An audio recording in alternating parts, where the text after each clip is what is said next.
umunsi nje kwabwira mu bikoko maze kubona igikoko kimbabaza gusumba ibindi ni igikere, ariko igikere kimbabaza hambaza igihe cyo mu mazi cyo ku musozi ni bisanzwe nta n'ingorane zifitiye kurumva n'icyo ku musozi ngene nta nawe bihura n'amazi ke imvura iguika kinyagira kandi urumva kubona isabone igikere n'ingorane, ariko igikere gihora mu mazi n'icyo ngomba kubabwira, igikere gihora mu mazi ntikigera gihera amaga, gihora mu mazi ntikigera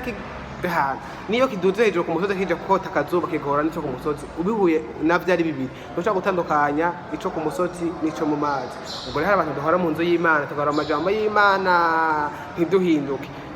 wa wundi ataje gusenga ataje n'Imana ari mu mizima canke n'ivyo bintu atanabijambo ugasanga turasa duhuriye ku musozi tukaba dusa uri mu mazi kwakona uveyo kwako ni kuvuga ngo ntuhinduka ugumana amaga ugumana ubuhoma bagenzi ibikere byo mu mazi ngaha ntibihari ni mu bagenzi bawe mu tuti zawe nta bantu bameze nk'ibikere byo mu mazi bidahinduka. Gerageza basi tukumenye ubico ku musozi cyangwa ubico mu mazi tumenye ngo byarase kuko nta mazi wabonye nta sabuni mugabo guhora mu nzu y'Imana amajambo y'Imana nuko ariko nta guhinduka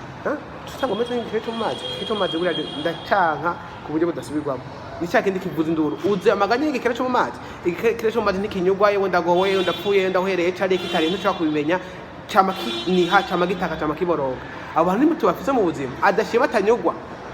dutazomenya ko akomeye iminsi yose muramukije umeze gute na yiki gihe na yubu na ya corona na inzara gusa inyota gusa kiramenye ahora ari muri ibyo nta munsi numwe agira amashimwe mu mutima ni ukuvuga ngo igikece cyo mazi gihora muri ibyo kagateza no kudahinduka ku mubiri no kutagira amashimwe gihora gitaka gihora kiniha gihora kiboroga muri igikece cyo mazi uraba n'uri igikece cyo mu mazi.